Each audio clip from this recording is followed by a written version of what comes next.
Bien, me voy a ir por diagramas de bloques y criterios de desempeño. Cada vez que hablo con ingenieros que están camellando fuerte en la industria, siempre llegamos como a las mismas conclusiones.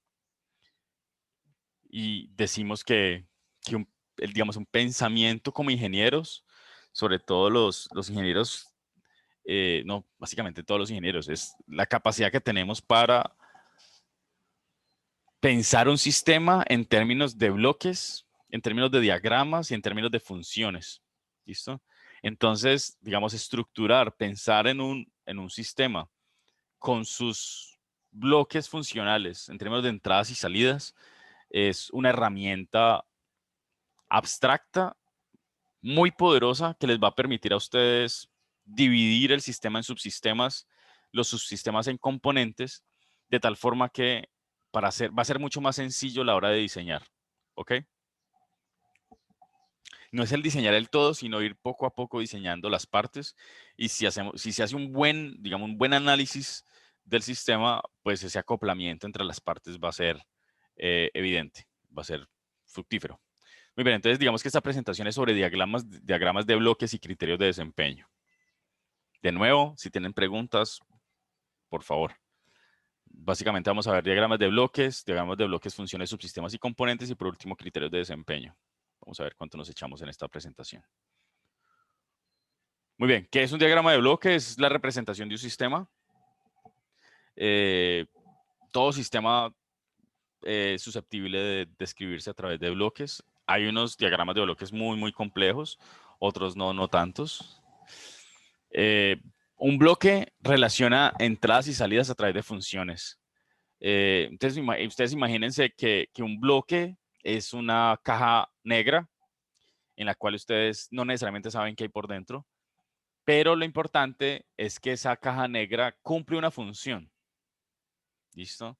Tiene unas entradas A, B, C, y esa función coge ese A, B, C, lo transforma, lo manipula y saca un producto o digamos, da unos resultados X, Y, Z. ¿Listo? Eso es un diagrama, un bloque, digamos. Los bloques representan función, es decir, pueden explicar incluso en palabras qué es lo que hace ese bloque. Ese bloque puede coger las dos entradas A y B y la suma. Entonces, X, que es la salida, es A más B. Así de simple. O la salida Z es la multiplicación de A, B y C. ¿Listo? Entonces, ustedes identificando que lo que hace este bloque funcional es multiplicar las entradas. Los números que entran acá, además que son números, multiplican las entradas. ¿Listo? Puede ser, por ejemplo, la entrada es una señal del corazón o el sonido del corazón. Y el bloque funcional lo que hace es, a partir de ese sonido, determinar la frecuencia de digamos, la frecuencia cardíaca de esa persona. Entonces, entra una señal de sonido y al final entrega una frecuencia determinada en hertz. Bien. Entonces, los bloques son funciones. Lo que le ingresa al bloque y lo que le sale son entradas, son señales. ¿Listo? Entonces, las entradas y salidas de los bloques, la conexión entre bloques, pues una salida de un bloque puede ser la entrada de otro, son básicamente señales. Son señales de cualquier tipo, son señales eléctricas, pueden ser señales de sonido, pueden ser señales numéricas, pueden ser números, lo que ustedes necesiten. Y tienen una jerarquía, ¿sí? Vamos a ver ahorita que hay bloque funcional grande y que poco a poco vamos desintegrando esos bloques hasta convertirlos en componentes. El sistema, está el subsistema, están los componentes. Bien, muy bien, entonces digamos que un ejemplo, este es solo un ejemplo como para explicar cómo funciona esto. Tenemos un generador analógico de señales periódicas, triangulares y de pulso. Entonces tenemos este sistema, que lo que queremos entonces es que a partir de la entrada A, B y C, saque unas señales X y Y. Bien. ¿Cómo queremos que eso funcione? Muy bien, queremos que si entra A, B y C por X, salga una señal triangular así. Parte de 0, llega hasta A. Voy a ver con el puntero. Pim, pim, pim. Ah, no tengo puntero. ¿Ustedes alcanzan a ver aquí el mouse? ¿Dónde estoy señalando? Sí.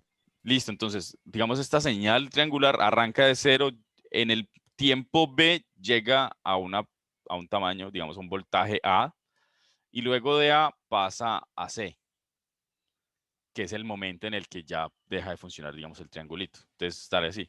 La función 2 solamente requiere B y C, y lo que necesita es arrancar en 0, sigue en 0 hasta el momento B. En el momento B pasa a 1, queda en 1 hasta el tiempo C.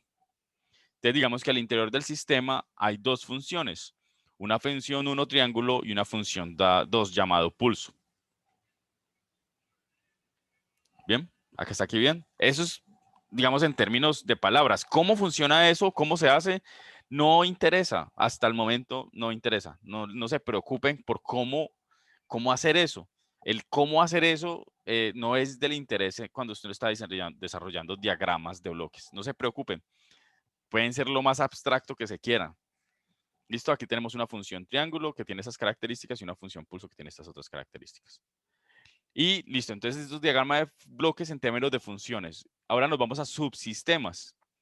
Uno podría entonces tener un subsistema llamado triángulo y luego un subsistema 2 llamado amplitud. La amplitud viene por A y digamos que por D saldría una señal de triángulo que tiene la amplitud hasta 1. Entonces, si recuerdan, el triángulo anterior arrancaba en 0 y terminaba en A, cuando estaba el tiempo B. Y de A volvía a 0. Acá lo que podemos hacer es arranca en 0 y termina en 1. Y luego vuelve a 0 en C. Y lo que hace entonces el subsistema 2 es amplitud. Es multiplicar este triángulo por una amplitud A, de tal forma que la salida de X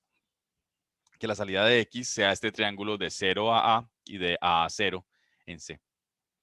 Y tenemos un subsistema pulso que lo que hace es lo que ya sabíamos. Nos mantiene en 0, en B pasa a 1 y vuelve a 0 en C. ¿Estamos?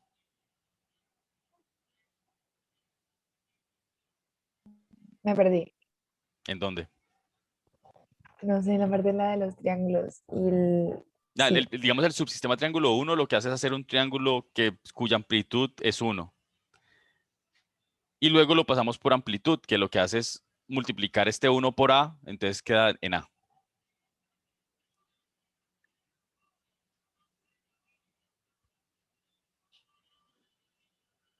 ¿Ok? Más o menos. Digamos, lo que queremos es hacer dos señales, una triangular y otra de cuadrado.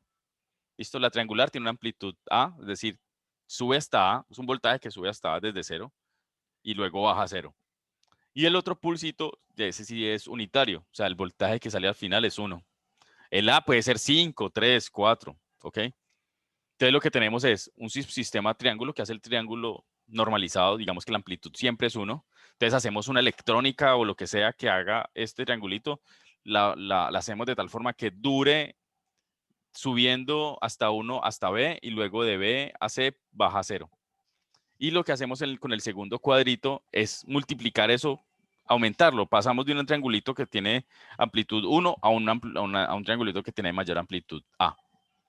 No se preocupen por el cómo, ¿listo? No, digamos, acá es donde el cerebro empieza como, ¿cómo hago eso? Pucha, como no sé hacer eso, pues entonces ya me freno. No se preocupen por el cómo. Aquí solamente es función. O sea, como simplemente no se preocupen por el cómo hacerlo, sino el qué debe hacer. ¿Ok? Ya, profe. Gracias. Ok. Listo. Ahorita el pulso, pues simplemente es un pulso que va del 0, luego a 1 y luego baja. Bueno, uno podría irse a nivel de componentes. Vamos a ver si lo podemos hacer. Entonces, miren que aquí cada vez hacemos como más transparente el bloque.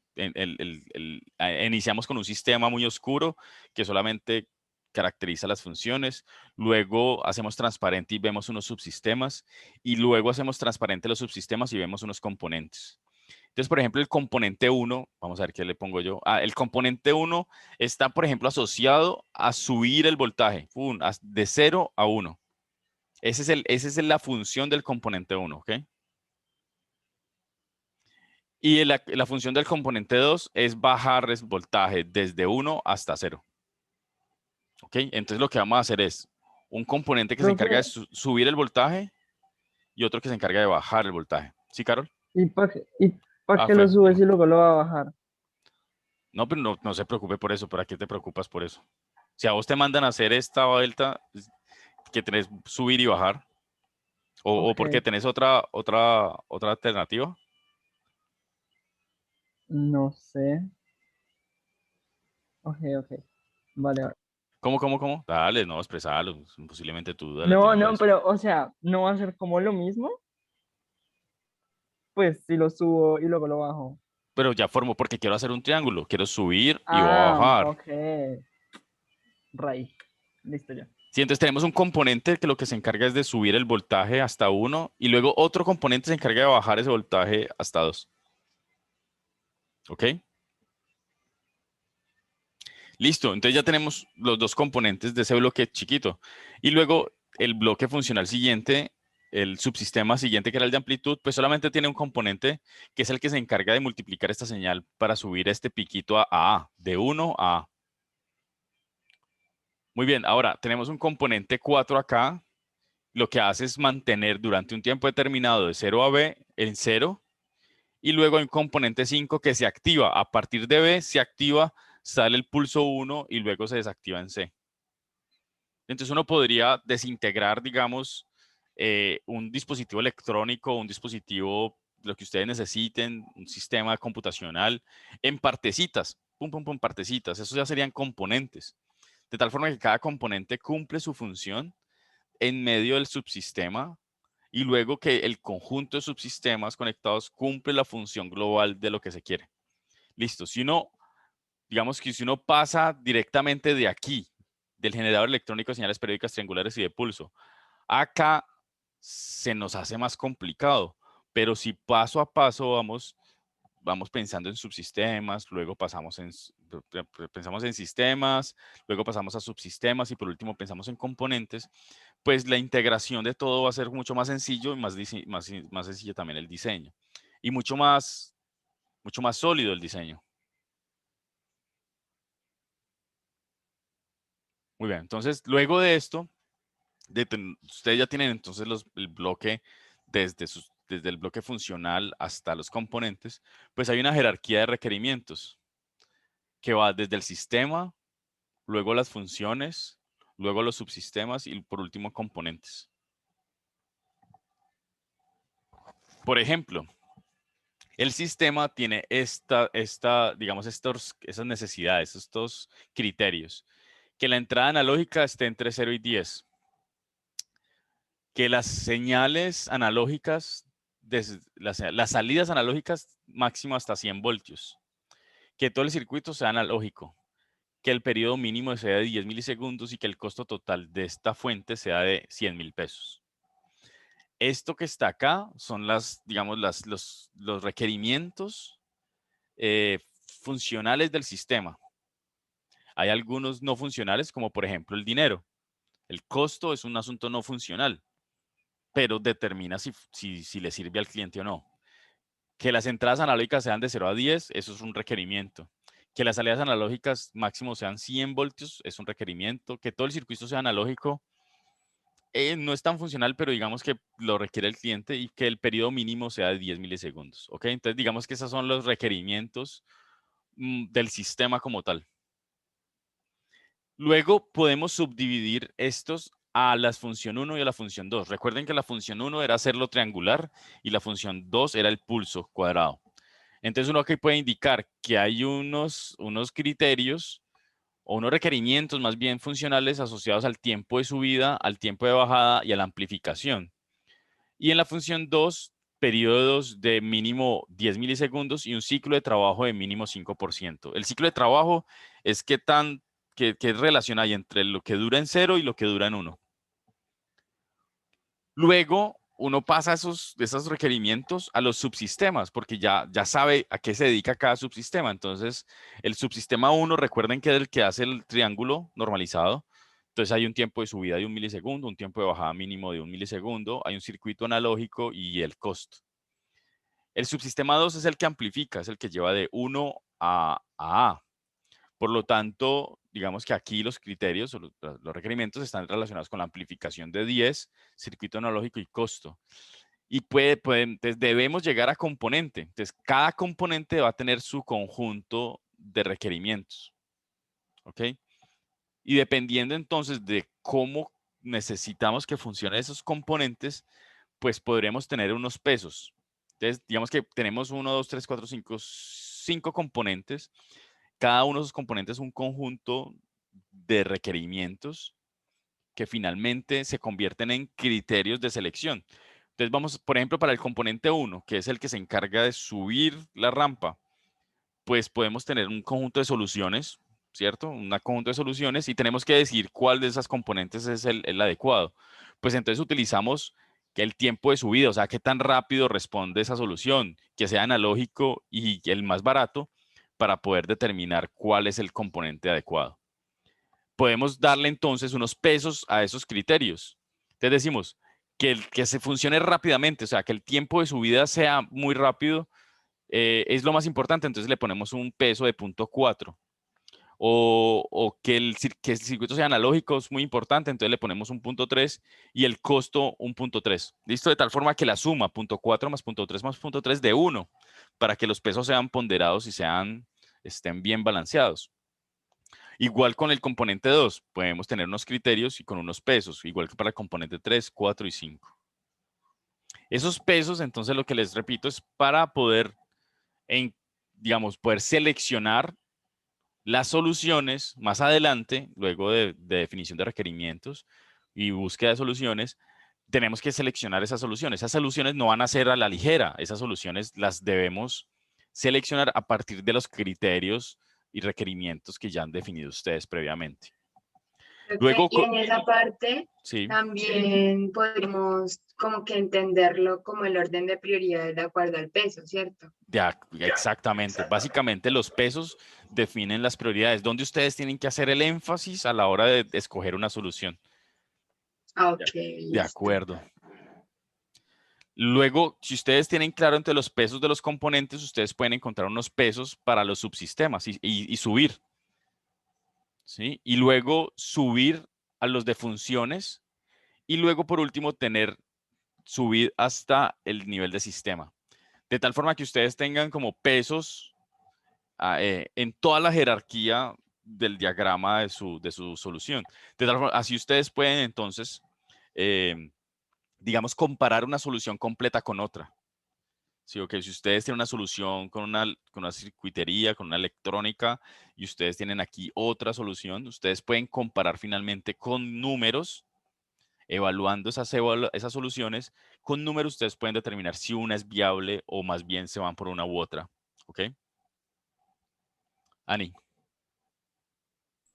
Profe, qué pena, una pregunta. Bueno, yo entendí el texto que está diciendo, pero, o sea, esto es respecto al artefacto, al objeto tecnológico, ¿cierto? Lo del Sí, bloque, lo del sistema, los circuitos y eso, ¿cierto? sí, Vale, gracias. sí, sí, sí.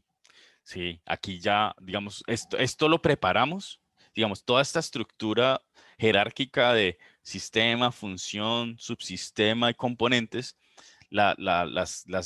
y cada uno como con unos pesos y unos criterios, lo hacemos es para que nos facilite la toma de decisiones.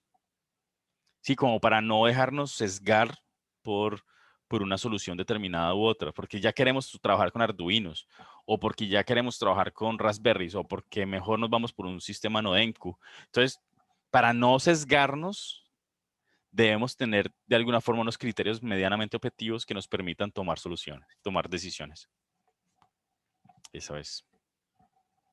Pero sí, a nivel de componente, Ani, o sea, aquí ya estamos hablando a nivel de, bueno, si vamos a utilizar un sensor que nos va a permitir, por ejemplo, escuchar el sonido del corazón. No nos vamos a ir a señales cardíacas, señales eléctricas cardíacas, sino que nos vamos a escuchar el corazón. Ok, ¿con qué tipo de micrófonos, por ejemplo, podemos escuchar el corazón? ¿Será que ahí se meten otros ruidos? Bueno, posiblemente, o vamos a escuchar, por ejemplo, los movimientos intestinales. Entonces, ¿cómo hacemos para qué micrófono nos permita? Entonces, a la hora de seleccionar el micrófono adecuado, pues ustedes deben tener unos criterios de, por ejemplo, sensibilidad del micrófono, ¿cierto? Adaptación al cuerpo, impedancia, costo. Puede que encuentren un micrófono muy bueno, pero que cuesta $1.000.000, pues eso ya pues no se puede. Entonces, digamos que esto a nivel de componentes es muy importante porque les va a permitir a ustedes seleccionar adecuadamente la solución de acuerdo a todos los criterios que ustedes ya debieron haber pensado en el proceso de generar requerimientos. Profe, y el asunto aquí es cómo, o sea, nosotros determinamos qué tanto peso tienen pues estos criterios. Ah, muy bien. Vamos a su debido momento. Hacemos comparación por pares. Yo creo que eso lo haremos después de Semana Santa, Carolina. Ah, ok, listo. Sí. Pero es importante que ustedes ya lo tengan en cuenta. O sea, es importante que ustedes ya consideren como, mi chica, esto tenemos que llegar a esta componente, vamos a llegar a seleccionar y para eso tenemos que definir unos criterios. Como que ustedes lo tengan ahí en la juega. Básicamente, lo que ustedes tienen es que comparar los criterios con ellos mismos y ustedes definen unos valores. Dicen, ok, ¿cuál es más importante? ¿Precio o facilidad de compra, digamos? Decía, no, para nosotros es más importante que sea fácil de fácil compra, ¿cierto? Como que se consiga en el mercado. Entonces ahí le ponen un puntico a uno y le ponen 0 al otro. Y luego, si ustedes juntan eso con muchos criterios, finalmente van a tener esos pesos ya determinados. Listo, hasta aquí entonces la presentación de criterios, de diagrama de bloques y criterios.